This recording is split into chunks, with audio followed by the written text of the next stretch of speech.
I'll start this video over here. So we put the Poppy's patina on my dad's truck also, and it turned out awesome. The water just beads up on it, protects the rust and everything. So here's his truck. He's getting it wiped down right now. We did put headers on it a couple days ago.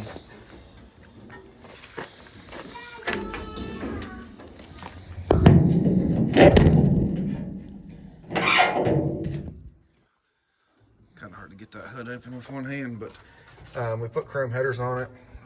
We put chrome valve covers, breather on it. It's just a stock 302 with a C4 transmission, 2-wheel drive. We're going to get this engine bay cleaned up before we leave. But there's his truck. It's really clean. Pretty much all rust free.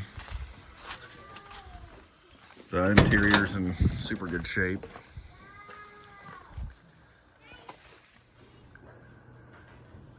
So here's my truck again.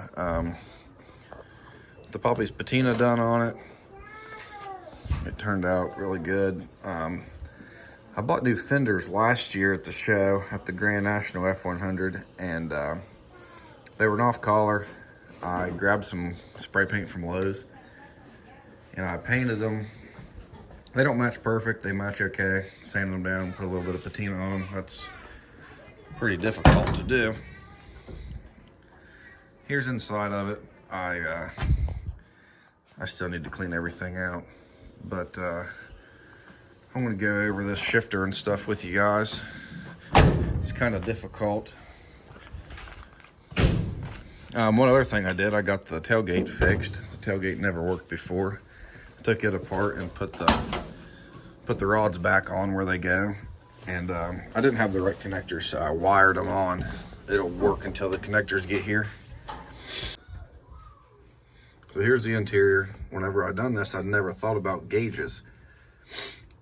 So the motor in the factory truck runs all through a wiring harness into a computer, and it runs the gauges into the cluster on the Dodge. Well, I don't have that, so I just bought a cheap set of gauges from AutoZone.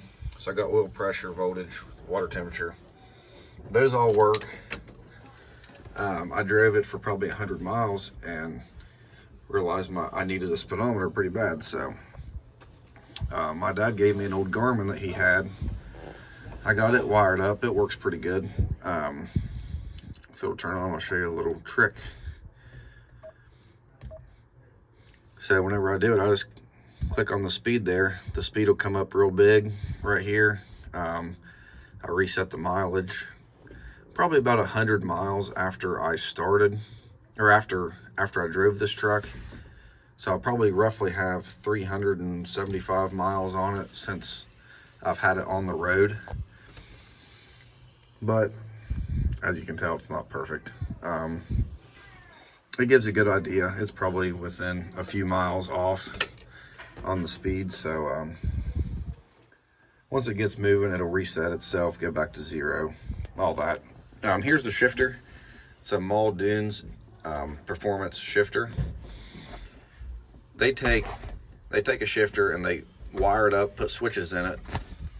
So it's a ratchet shifter. This is a full manual valve body. You have to shift every gear. You shift it down to first to be in first gear.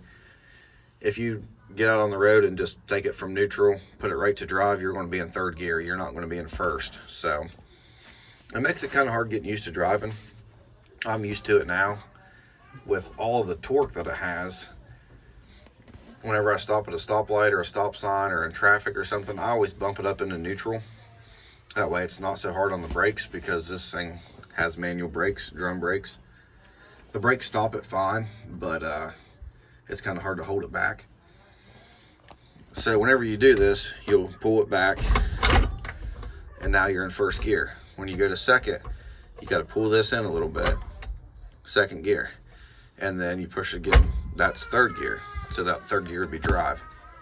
Whenever you get into drive, get up to speed, you flip the bottom one down.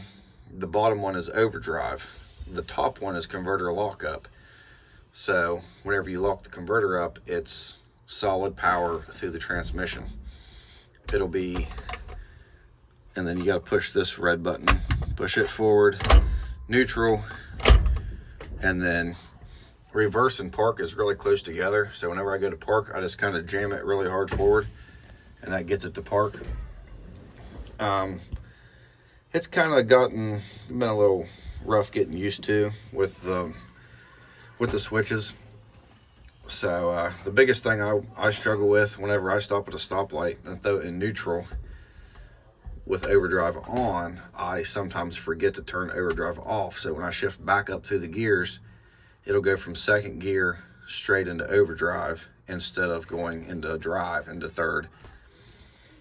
So that makes it kind of tough. But I'm starting to get used to it now. I've got the switch down here. This is for the electric fans. It's got two 12-inch electric fans on it. But that's a quick little video on how to drive with that shifter. But I'll come around here, show you this patina turned out really good. I'm going to have my two daughters call this truck Roll Coal. So they are 3 and 1, and the 1-year-old loves Roll Coal. So I got some stickers, Roll Coal, YouTube name on it. I'll have those, handing them out at the truck show this coming weekend in Tennessee. So that's what they look like if you want to stop by and grab one. This is Joy Designs. He done all of my stainless work on this thing. He does awesome work. It's a sweet looking little trim ring for the hood stack. He done the hood stack. He done intercooler piping.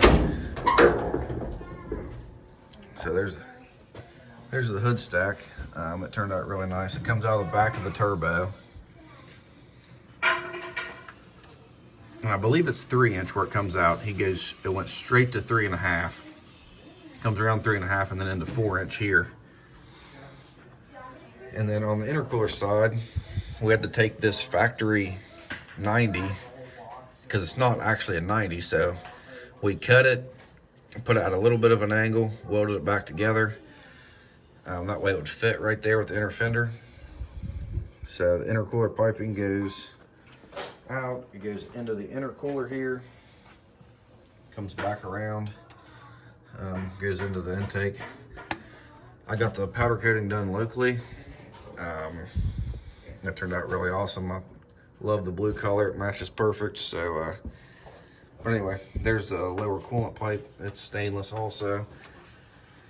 We were going to do this upper coolant pipe stainless, but this is the radiator that I originally bought for the big block I had in this thing. So the top neck was right in line with that. So with stainless, we was having trouble making it come up and around, and nothing looked good. So I just went ahead and went with that. It looks better than what we could make it with the stainless. It would have been ideal to have it over here, pipe coming straight out and in, but I wasn't going to buy another radiator just for that. But there it is under the hood. Turned out really nice.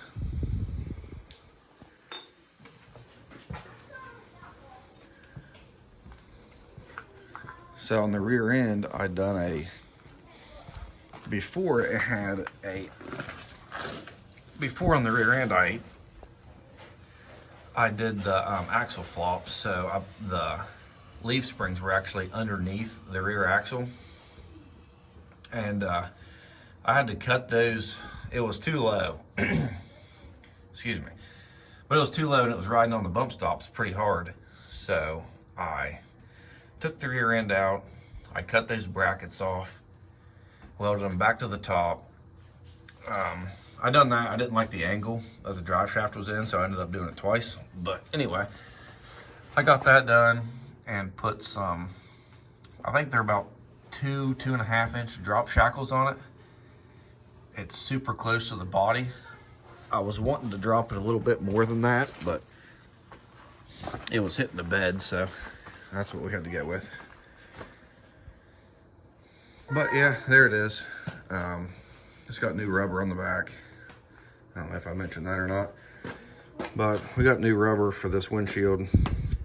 We're going to try to get it put on here in a second and get the interior vacuumed out and wiped down and get ready to load up. We are headed to Sevierville, Tennessee, or Seversville, or however you say it.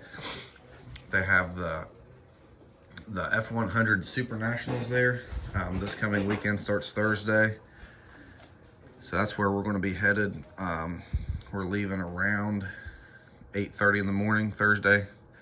So we won't be there at 8 whenever they open, but we'll be there before they close. They close at 5. The show ends at 5 every day, or on Thursday and Friday. So we'll be there before 5, get unloaded. Hopefully shake some hands, get some followers, and maybe pass out some stickers.